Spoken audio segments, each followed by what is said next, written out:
Hello and welcome to the SportsPro podcast. Now listeners and indeed viewers will realise that this is not Ed Dixon but Sam Carp, SportsPro's head of editorial.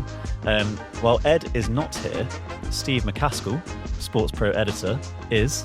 Steve, how are you? I'm very well, thank you. Do you think our combined heads make up for the loss of hair from Ed not being on this week episode?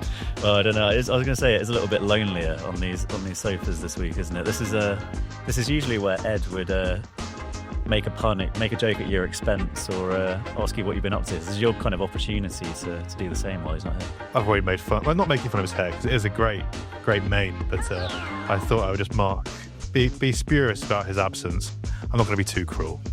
Fair enough. I'm sure he'll thank you for that. You're not listening. He'll be reviewing it though, that's for sure.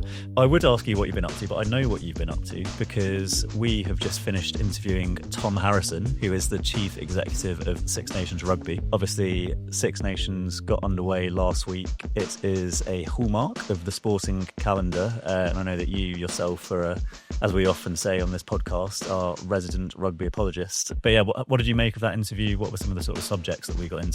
Yeah, so again, as a sports business enthusiast and rugby enthusiast, in my wheelhouse, I think he touched upon some topics that are very relevant, not just to rugby, but the wider sports business industry. I think, spoke about media rights, spoke about sponsorship, spoke about governance.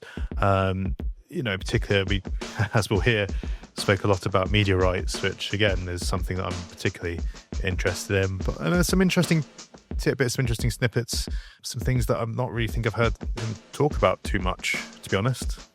Yeah, and one of his first interviews, I believe, as chief executive of Six Nations Rugby, 3 years into the role. Probably don't need to hear too much more from us. Let's hear from Tom Harrison. Tom Harrison, Chief Executive of Six Nations Rugby. Welcome to the SportsPro podcast. Thanks very much for joining us. Thanks, guys. Nice to be here. Now, we worked out in the planning for this that Six Nations HQ and SportsPro Towers are not too far from each other. But we very much appreciate you coming in to join Steve and myself, especially because presumably it's quite a busy time of year for you with the Six Nations getting underway. As CEO of the organisation, what does this time of year look like for you? Does the day-to-day change at all with the game starting? Is it an opportunity to connect with partners? Is it kind of business as usual? What does that kind of look like for you? First of all, thanks for having me. Appreciate it. Look, it's a very busy time of year, as you'd expect, actually. Straight after New Year, we sort of kick in pretty quickly to kind of full speed. And as you say, we're kind of 8 days away from our Thursday night opener in Paris, which is a new concept for us and a slightly different starting date to normal. So it's a fantastic time of year because there's so much energy, anticipation, and all the buzz of, as you'd expect of an operation like Six Nations Rugby. Mid-January is a great time of year. We just had the launch. We're all ready to go. Just can't wait for it to start. Sure, and I know Steve is a resident rugby aficionado, very much looking forward to this time of year. And apologist as well for a lot of things. On occasion.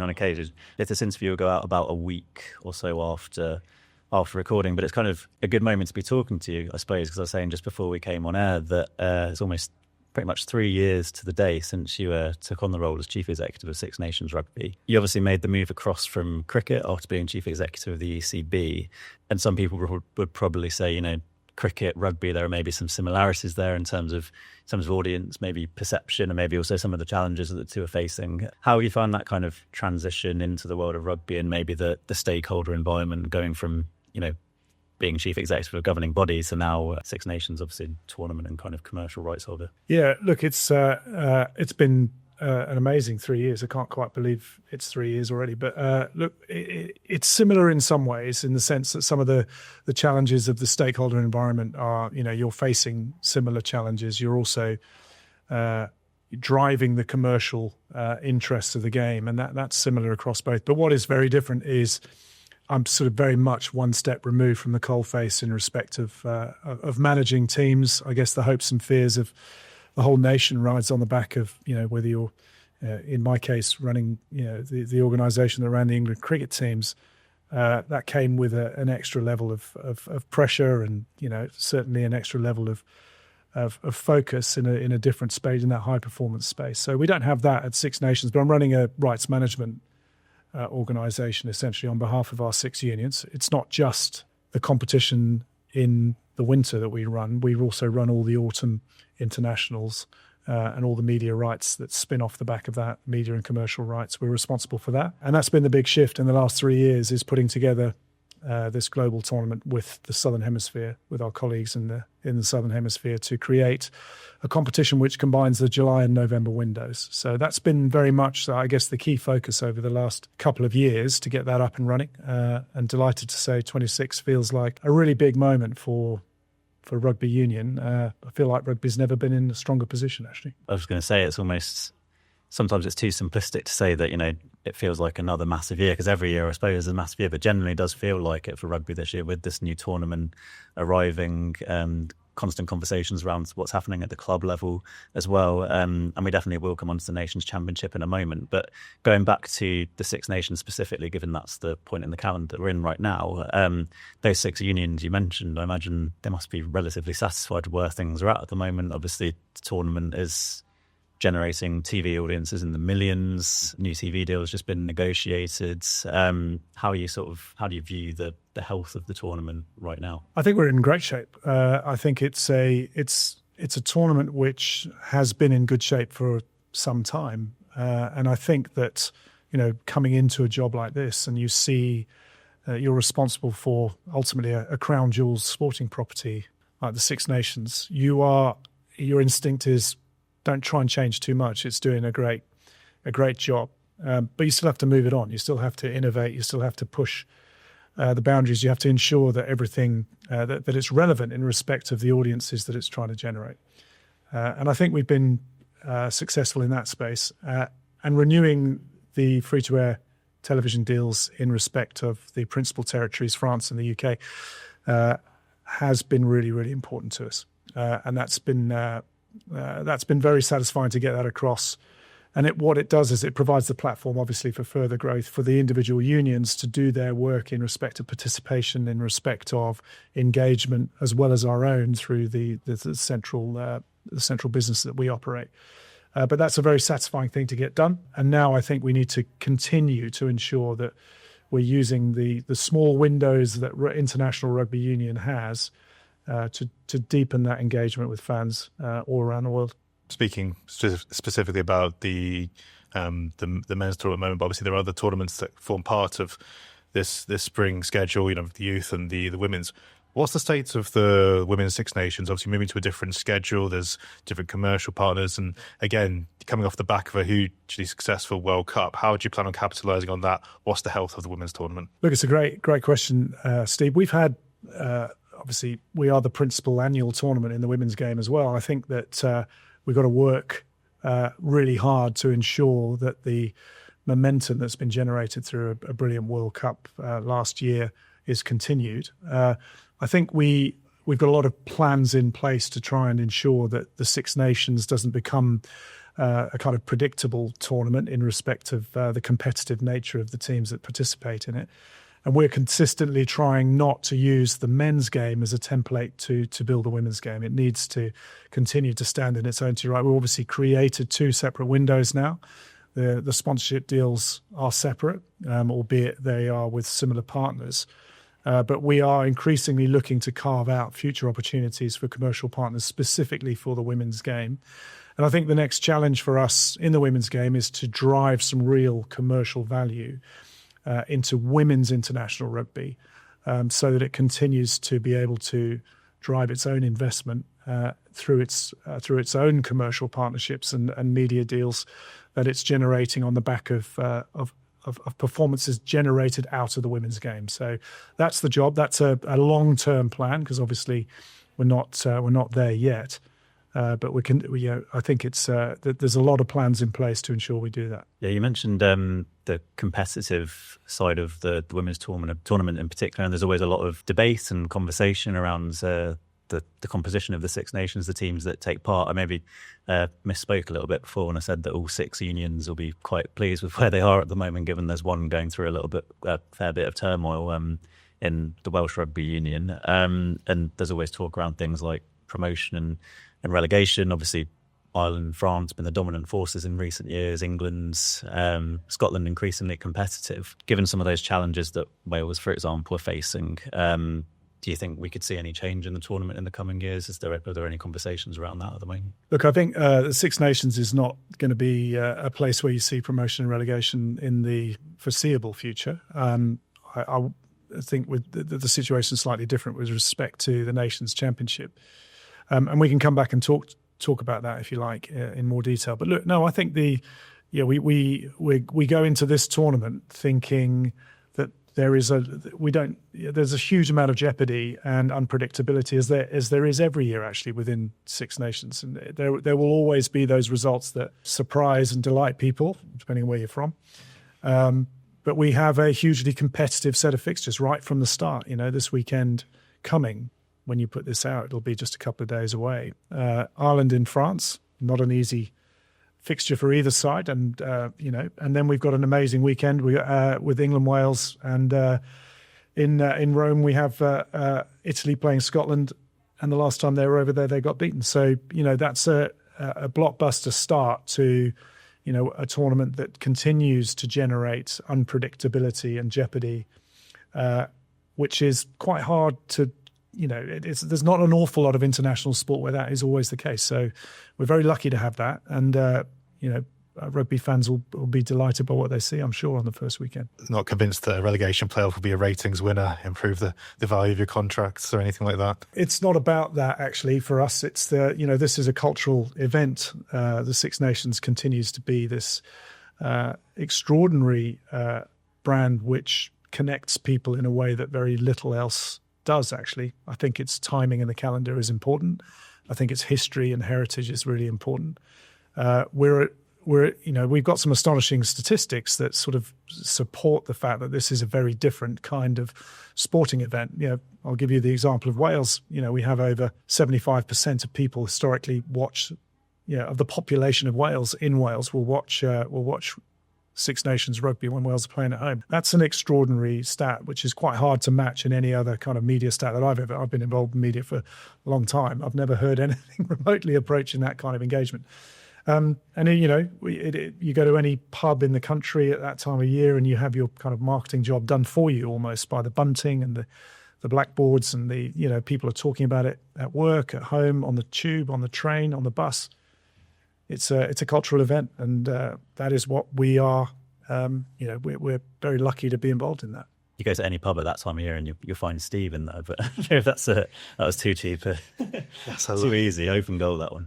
That's a low blow. I might be at the stadium. Come on. Speaking of it being a cultural event, again, one of the main reasons for that is its accessibility and its availability on free-to-air television. And one of the most, I guess, well-trodden narratives in sports media over the last decade or so is about the Six Nations remaining on free-to-air in those core markets that you spoke about, the UK, France, Ireland, etc. You've managed to do that in your new set of TV deals. Lots of speculation that some of the tournament could move behind a paywall. How realistic was that an outcome to go behind, go on pay TV at all? And how did you go about those new deals? What were the priorities? That's a great question, Steve. I think at the outset, you're always, in any kind of media rights deal, and it's not unique to rugby, but you're trying to balance reach and revenue and relevance. And it can be different. The dynamics are different depending on what kind of sports property you are dealing with.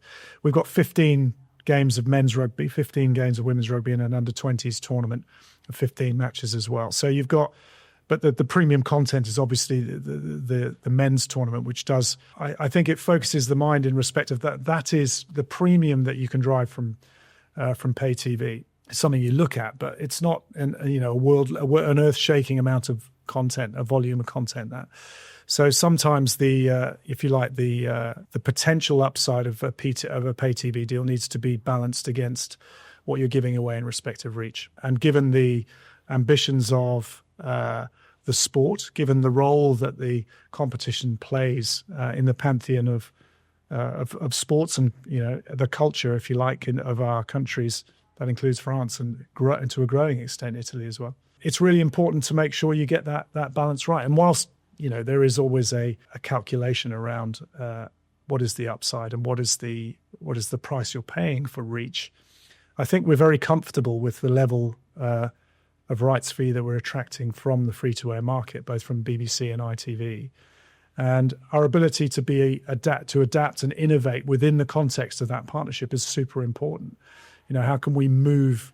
How can we learn about how those broadcasters, let's just say in ITV's case, how do they make money? And let's really understand that at a detailed level so that we can adapt our coverage and our presentation of the game to ensure we can do that. And that was critical in us being able to get this deal across the line. And you'll see some differences in the coverage this year as we enter year one. For example, squeeze backs and scrummages, you'll see that for the first time this year. Now, that might be a little bit uncomfortable for viewers, but we're not going to be missing any of the live action. But you will see some of those commercial enhancements are the difference between being able to afford to remain on free-to-air or having to take a different decision. So it's about detail, understanding, and taking time and energy to make sure those deals are done at an excruciating level of detail. There's a bit of a difference in how those deals are structured in this cycle in terms of ITV becoming showing more games than the BBC. Does that, what you've just said, does that reflect the changes in those deals that there are, in terms of how ITV make money from it and making sure we can stay on free-to-air? Have you had to make changes so that to maintain that exposure, but does that come at the expense of a little bit of relevancy by going off the BBC with that cross-promotion ability, digital, radio, online is, I guess, a lower presence? So I think my question really is, how does that new structure reflect the realities of that commercial market? Because it is challenging out there for many sports. We've seen certain rights deals contract or plateau. The BBC, as we know, is facing funding pressures elsewhere. So how does that new structure reflect that market for you, and how have you been able to maximize that for your benefit? Look, I think it's an accurate reflection of where the market is. I think you're having to be really, you have to face into some realities that the market is really challenging at the moment. And whilst there was a huge ambition to try and retain the free-to-air coverage, there was a big part of, I think, definitely me and the board, which felt that we might not be able to do this time around. This might be a kind of hybrid type solution that we were looking at.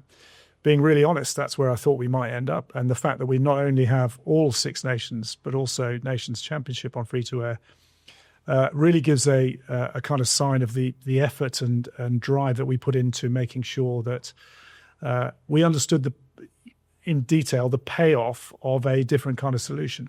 But your point is, it is a different looking deal. There is a reduced commitment, if you like, from the BBC, both in terms of number of matches and in terms of how those games are presented and produced. And that will be our responsibility this year, not the BBC. So we're presenting with Premier Sport on behalf of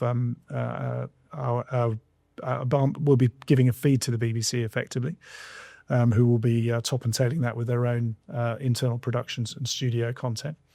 But that's a slightly different model to what it's been before. And that's just about understanding, again, in detail, the pressures that every one of our partners is under. We also talked in detail to the pay TV market as well, and the streaming market, just to make sure that we understood where this could possibly go and what we felt. There was a real understanding, I think, from the pay TV market of the importance of Six Nations being on free-to-air. And the fact that, again, an understanding of the role that this tournament plays in British culture, in French culture too, and Irish culture. Let's be really clear about that. And in all three markets, we came to the conclusion that actually we've managed to find ways to narrow the gap between expectation and reality and get to a point where we're really, really comfortable with what we're putting out there. And 4 more years on free-to-air. Fantastic. Speaking to streamers, and again, you mentioned 15 matches of, let's say, really premium content that may not necessarily appeal to a pay TV broadcaster who recognise the importance of the role of free-to-air. But a lot of streamers are now building their businesses around must-watch events. And again, Six Nations has that cultural crossover. So, and you look at what's happening in the US with Netflix and their Christmas Day NFL games. Yeah. The Six Nations, to me, would appear to be in a similar category. So is that something that perhaps in the future could be part of the makeup of those conversations in terms of how that impacts how you go to market if it was a streamer with, let's say, quite wide availability? Again, a great question, Stephen. I think we are excited about, what lies ahead. And we are all having to think about how different media deals are going to be going forward with respect to a kind of direct-to-consumer model starting for live sport. That's not going to be about 80 minutes of rugby. It's going to be about an always-on kind of access to content, shoulder programming, additional access to players, to dressing rooms, to camps, to all of this kind of stuff. That's the cultural shift that we need to make within, and the mindset shift that we need to make within the game to transform the way that we present the game to the public. And there's a world of difference between how a free-to-air broadcaster does it, to how a pay TV broadcaster does it, to how a streamer does it. And we're going to have to get really, really in the detail of how that works to give ourselves the very best chance of, again, appealing to all potential buyers of our content going forward. That's not to say we won't be on free-to-air for the next deal too. It feels like a massive opportunity, this, to continue to grow the game and put ourselves in a really, really strong position for renewal in 3 or 4 years' time. How many more questions about media rights do you think you could have asked in that first half? I had some left on the field there, but I figured we might be labouring certain points. I thought he was quite candid about the process that led to the Six Nations staying on free to air, the balance they had to find. It's interesting, having worked for the ECB. Cricket in England is often mentioned as the archetypal reach versus revenue story. It went behind a paywall in 2006, before Tom Harrison was there, obviously. But it's been trying to find that balance ever since. And rugby has always been the next one. I think people have thought, is that going to go behind a paywall? What's it going to mean for the sport? Similar fan profiles, similar positions in the UK market. But he spoke about, one of the things I think really need to pick up on is how they worked to keep it on free to air, how they worked with a commercial broadcaster to make it affordable, to ensure they have that return on investment, and things about the how ITV were able to monetize those rights more effectively, and the makeup of that deal with the BBC. So you've got that commercial broadcaster capable of funding it through advertising, while also keeping the BBC and their cross-platform ability to go across various different channels, and also important from their remit to serve multiple UK audiences. So find that balance, reach, revenue, relevancy, the three R's. I think we're going to start calling from now. So yeah, I think that was quite enlightening. Yeah, I did joke about the questions about media rights, but obviously every time those rights are up for renewal, that pay TV question, the speculation around it seems to intensify. So as you say, it was good to get his view on that. And I mean, now another big story in rugby this year is the debut of the Nations Championship. Obviously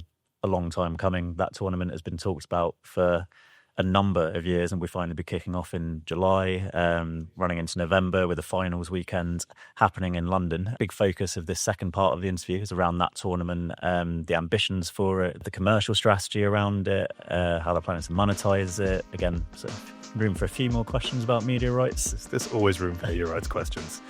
So yeah, we'll hear from Tom in a second, right after this.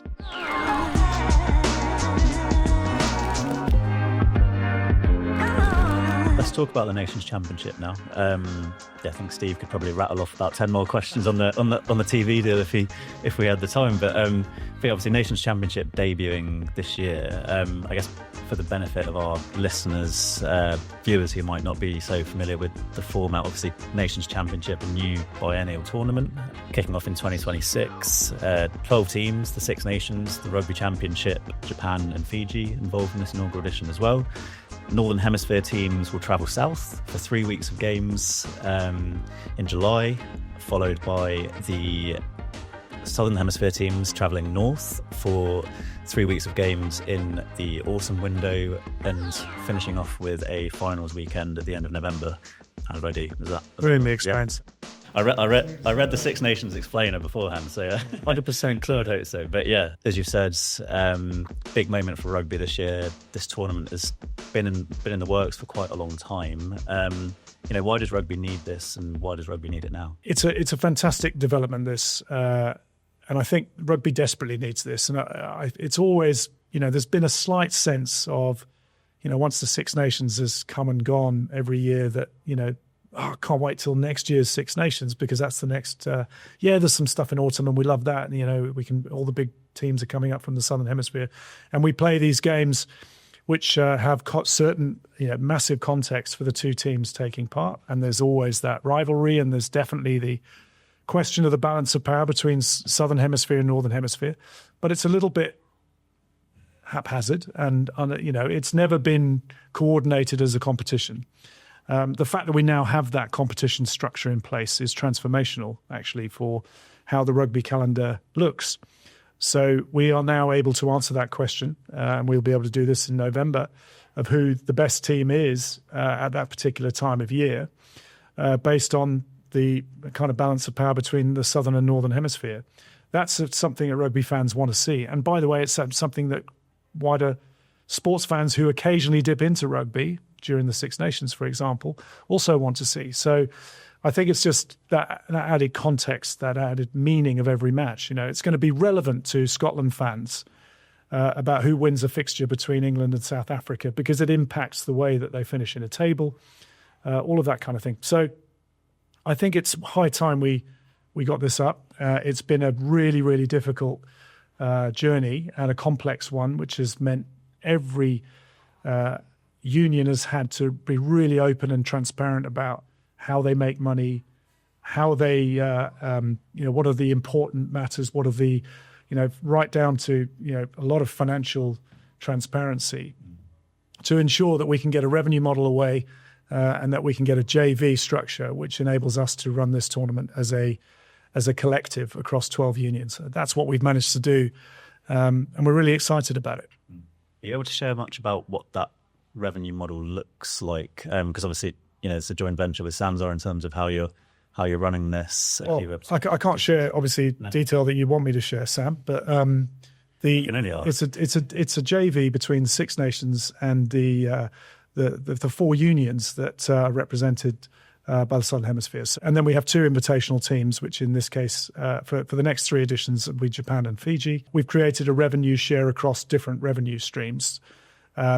And it's complex because it involves match day revenue, it involves media rights, it involves commercial rights. And there's a huge amount of cost in the mechanism as well, because we're running a tournament which involves global travel and a lot of player movement. So it probably reflects the complexity of what sits beneath the JV. But the important thing is, we've also got World Rugby sitting with us on the steerco that effectively runs the JV, which at the moment is being chaired by the Six Nations chair for this, by Ronan Dunn for this edition in 2026. And look, it's now motoring. We now have real momentum in that as we look towards July 2026 for the kickoff. And there are some new challenges here. The finals day concept of 6 games, 6 matches, 2 back-to-back fixtures on Friday, Saturday, and Sunday, all at the Allianz on the last weekend in November. That is a massive undertaking in its own right. So lots of individually challenging components to it. But what it turns into for rugby fans is an amazing occasion where your team are playing against the very best teams in the world, home and away. That's what people want to see. Yeah, I wanted to pick up on that finals weekend specifically very quickly, because it's an interesting concept. There's kind of the sevens model, right? In that you have a three-day event, kind of festival rugby going to be happening. That first edition happening at the Allianz. I need to get used to saying that. As you've alluded to there, obviously starting in a very strong rugby market, but I know that other nations have been linked with hosting that finals weekend in the future, perhaps some non-core rugby nations. Is that kind of an ambition for this as well, to take it outside of kind of the rugby stronghold? And you thinking those hosting rights could be very commercially appealing to other destinations? Yeah, all of that is right, Sam. I mean, ultimately, what we've created here is a new kind of asset class, if you like, from a sports business perspective. That's what we're here to talk about, isn't it? It's a new asset class that, as you say, can be packaged and taken on the road. There are some restrictions about what you can do. Remember, you've got fixtures the week before, so we've got to take into account at all times, and it's an absolute pillar of the competition, is the player welfare elements, and trying to make sure that the travel and player welfare, that matrix is always in the right place. There's a bit of give and take on some of those travel plans, but it's a global tournament, so there's certain amounts of travel that we have to operate within. But you're right, that asset class for the finals weekend can be packaged and marketed to other European capitals and elsewhere too, if necessary. Yeah. Just to pick up on that, you mentioned the player welfare point, and I guess that's been one of the talking points on the back of this launch, is kind of the impact that it'll have on, I suppose, player loads and on the calendar as well. And then also, I suppose, another concern that's maybe been highlighted is the impact on, or the limiting perhaps, opportunities for tier 2 nations. I know that promotion relegation will be introduced later on. How do you kind of, I suppose, respond to some of those concerns? Yeah, look, well, first of all, player associations have been, involved in our discussions all the way through this. And, there's obviously been a lot of business chat and, through most of last year, but there's also been a huge amount of discussion around player load guidelines and the extent to which this tournament can make sure that we are meeting those or even improving those in respect of expectations on player workloads. But your point about promotion relegation is an interesting one. Yes, there is, as part of this commitment, there is an agreement to introduce promotion relegation later on in the tournament in 2032. The interesting thing about that, we don't yet know the mechanics of exactly how that's going to work, and that working group has just been created very recently and probably confirmed in the last 24, 48 hours about how that's going to work. The important thing to remember about promotion relegation is the benefits of promotion are manifest, right? Everyone wants to have that open-ended opportunity for new and emerging nations to come through and play on the biggest stages. So that's an absolute given, and I don't think anyone would argue with that. I think the cost of relegation needs to be really thought through. That if a relegated union, if the ambition of promotion relegation is to grow the game, let's make sure that the result of promotion relegation isn't that we shrink it. And so if the commercial implications of a union being relegated are so severe that it actually threatens the very existence of that union, then we should be really careful about, just launching into a situation which is uncontrolled. We need to make sure that isn't the implication that we're meaning here, and I don't think it is in anyone's perspective. So there's a lot of work to do to ensure that it works and it works well, and we don't yet know what those mechanics are, but the work is starting now. Just want to talk a bit about calendar, which I think is something we always talk about in rugby. It feels like a perpetual discussion, and the Nations Championship adds some sporting structure to those two windows. It adds meaning to matches for fans who may not be invested otherwise. But at present, the competition is slotting into those two existing windows. How does that feel for you from a competition perspective? Would it be better to have one window featuring all the matches to keep that momentum up for fans? For example, at the moment, the Six Nations, yes, it's very much part of my and many people's, coming out of Christmas, coming to spring traditions, but it does mean domestic competitions stop for some time. I mean, I'm a Harlequins fan, and I mean, to be honest, after losing 34-7 at the weekend, of not having a game until March is probably a good thing based on that. So, but the best example. But the point still stands. Does it need to be? Would a more condensed schedule make more sense from a sporting perspective? Keep people more interested, maintain that interest for longer periods of time. I mean, only this morning, as the time of recording, there's talk that the Champions Cup in club rugby could be moved to the end of a season. What's your view on that? In terms of the calendar, how it works, could it be more optimized? You raise a brilliant point, and you've also kind of outlined some of the complexity of doing it. And when I say it, I mean calendar reform. The calendar reform, which has been able to introduce Nations Championship, has been a really, really complicated and very elongated discussion across every stakeholder in the game. And I think you've just got to be eyes open about the fact that there are different stakeholders that rightfully, jealously guard their position in the calendar. And they've got really strong claims to that as well with respect to effectively player ownership. Their contractual right to own that particular part of the calendar is there. And so it's making sure that you've got an understanding of what you're trying to achieve is critical. And what we've been able to demonstrate through, introducing the Nations Championship is that, a tournament that, frankly, its position in the calendar is not, frankly, disputed, but we had to move our calendar to ensure that we effectively shortened the window for Six Nations to ensure that we could secure the fourth weekend for Nations Championship. But that was a debate that impacted a lot of different competitions and stakeholders in different ways. The broader global calendar discussion will go on, and it's due to have its next edition in the next couple of weeks when everyone comes up to the Northern Hemisphere for World Rugby meetings. And look, I think we can go into that with optimism, but an understanding that this is really, really difficult stuff. And there's no easy answer to it. I think there's a great result possible for fans and for players if there are certain stakeholders that are prepared to take some hard decisions. I think we've demonstrated that we're prepared to make hard decisions, and I think we've adopted the right kind of approach to it, as I think every stakeholder has, actually, because the prize is big in terms of giving fans that understandable calendar that every year you can kind of look forward to getting. But I'm not going to sit here and say I think it's easy, Steve. I think it's a really tough thing to do, and I wouldn't expect this to happen within a week, for example. We've had the confirmation of the ITV deal this week, which obviously I imagine a big moment for the tournament as well. What other kind of commercial, I suppose, boxes are there to tick between now and the start of the tournament? I guess we haven't had any sponsors confirmed yet, I believe. There's a title sponsor forthcoming, for example. What are some of the things to still be done on that front? Well, look, we've done a lot of the media deals.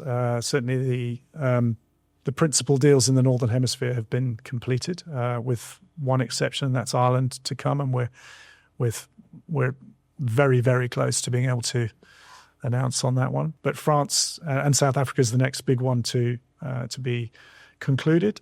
But they've been done in the major markets around the world now. We've got some news to bring on sponsorship. We're not quite ready to announce that yet, but that's hopefully going to be announced in not too distant future. We don't want to get in the way of Six Nations now. I think all eyes need to be on, our Northern Hemisphere crown jewels for the next 6 weeks, and that's right.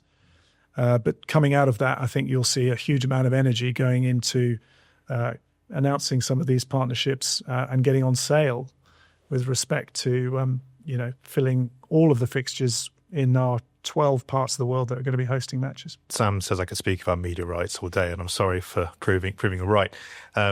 Deal with ITV was confirmed this week in the UK. I think that surprised a lot of people who felt that perhaps Nations Championship would go to pay TV, and that would be a trade-off keeping Six Nations free to air. So you get that optimum balance of reach and revenue, as you said. ITV obviously think International Rugby Union is a ratings winner in this current media market. Were you a little bit surprised at their appetite to get the tournament? Obviously, you think you'll be convinced it's a good product, but given what we've talked about before in terms of the challenges of the media market, what was your reaction to that appetite from ITV? Did it surprise you? What were the other conversations you had about how that came to market in the UK? So we were going to go to market pretty much first thing in January with a kind of approach to free to air and pay for Nations Championship, but we didn't need to because of the discussions with ITV, and we'd had loads of discussions with every player that you would expect. Was I surprised? Look, I think the thing that opened up the opportunity, and ITV were fantastic to deal with through this process. I think you're right to say it's a ratings winner. Clearly, they've seen that through their Six Nations engagement. They've seen that through the Autumn Nations series and how we are starting to push that up the agenda and actually do some fantastic ratings on TNT. But also in France, this has been on free-to-air for some time. So they were able to see some of the engagement through free-to-air over there. Listen, I think the thing that shifted was the mindset that we took into the Six Nations negotiation, and the fact that we were prepared to think differently about how we presented the game, to enable, to understand, as I said before, in detail about how broadcasters make money, how can they be successful, and how together can we adapt our presentation to ensure we can be mutually successful in that space. And that was the work that went in. This was not a typical media rights negotiation. This was, my team spending a lot of time with schedulers, with the advertising sales teams, within the broadcast setups to say, how do you do this? How can you do this? How can we help? And how can we get to a place where this is affordable for you? And we managed to do that. So I think it's credit to the ITV team for being massively open-minded about something when all the world was saying this is going to go to pay TV and this is, the world of free-to-air sport is going in a different direction. So massive credit to them and credit to our team for doing the hard work and getting under the bonnet of how this mechanism works and how revenue is generated for broadcasters that rely specifically on advertising income, not subscription income. Yeah, obviously the introduction to the Nations Championship is an example of kind of, I suppose, rugby doing things differently, some innovation in the sport. There's been a lot of talk of that and what rugby needs to do to reach new audiences, to overcome some of the kind of challenges that you spoke about at the start. Looking ahead, what are some of the things that you think the sport needs to continue to do to move into those spaces to reach new people? And I guess how are you kind of at the Six Nations trying to do that yourselves? Yeah, it's a great question, Simon. Look, we look at all sport on this spectrum of, I guess, hardcore sport right down to hardcore entertainment. And you need to fit on that spectrum somewhere. Whilst you can automatically assume rugby delivers a huge level of entertainment, access and entertainment is probably the space where we need to push the envelope a bit, or a lot, actually. And that is about access to players, access to coaches, access to, I suppose, uncovering what is happening on the field to a level which certain other sports are able to do. And look, rugby's complicated and got some complexity around certainly the breakdown, certainly the scrummaging. There is that is a dark art about playing in those positions, and they're very specialist and they're very technical, and they're incredibly physical. But I think we should be doing what we can to try and bring fans closer to that action, and do it do it through data, so that we're able to present data in a way which is relevant to fans who are desperate to try and find a greater level of understanding about what's happening on the field. That's what we need to do. And we're going to spend a lot of time trying to uncover that. What is the magic formula of that mix of data, the ingredients that we need in order to really bring that to life? Obviously, Nations Championship, there's talk about sort of, as I said, continued conversations around the club game and potential external investment there and what happens next. If I had to ask you to kind of, to finish up, to look into your crystal ball and 5-10 years from now, tell me a little bit about, what's rugby going to look like at that stage? What do you kind of imagine that scenario could be? Massively optimistic about where rugby's going. I know we've had some difficult years. Never felt it couldn't be in a stronger position than we are now. We've got a great platform. We've got new competitions. We've got a sport that wants to work together to grow. We've got, and what rugby, and this is despite having an underlying global market that dominates, like an India in cricket, for example, or a US or a China that can kind of really underwrite. We're doing this in very mature markets in the context of a really complicated calendar challenge, but we're still doing it, and it's going really, really well. So I think in 10 years' time, we need to get more clarity on the global calendar. I think we need to be really careful around that player welfare space, and make sure that we're always on the right side of that argument. The thing that we need to learn more than anything else is that we serve a fan, and to engage the fans in the way that some of our competitive sports are doing. We cannot lose ground to the way in which it's. So we know how to answer that question. We've just got to do it and open up those channels to ensure we get that done. Sure. Well, in 5 years, 10 years' time, if you're still at Six Nations and Steve and I are still at SportsPro, maybe we can reconvene and have that chat and see if that scenario transpires. Feels like a long time, Sam. Well, you say that. Steve and I have been here a long time, so there's still a chance. But Tom, thank you so much for joining us. We really appreciate you coming in, and all the best, as you say, with what is a big year for rugby. Thanks very much, guys. Steve, what do you reckon the chances are of us reconvening in 5 to 10 years' time to look back on Tom's prediction? Choose my words carefully here. Yeah, I'm trying to catch you out. I mean, I'm hoping I'm not going to look that much older. Hoping I will still be happy, and I'm sure we'll be in touch. Whether it's in gainful employment, who knows? But yeah, in all seriousness, it was interesting some of the things that he said about what rugby needs to do to stay relevant, which has been a kind of conversation for a long time, but also more specifically around the Nations Championship. As I said before, it's a tournament that's been talked about for a long time. It'll be interesting to see what that actually looks like. Yeah, I mean, I think there's a lot of people in rugby that felt there wasn't a need for the Nations Championship. You have a World Cup, you have the Six Nations, then you have these series of test matches in which fans of the sport always place great importance on seeing how their team fares against the best in the world. There's that narrative between North and South, which hemisphere is on top, which is almost kind of unique in sport, that hemisphere dynamic. But he raised a couple of good points about adding structure for people who perhaps aren't as into rugby, or creating interest for matches that don't involve your team. So, I mean, it's a fair enough point that I might be really interested in watching England versus Australia, England versus New Zealand, or Ireland against South Africa, because those are two massive teams going against each other. Am I as interested in, with the greater respect to these two teams, Scotland versus Japan in a test match? Probably not, unless Japan are winning, to be quite honest. So I think that was very, very interesting in terms of that.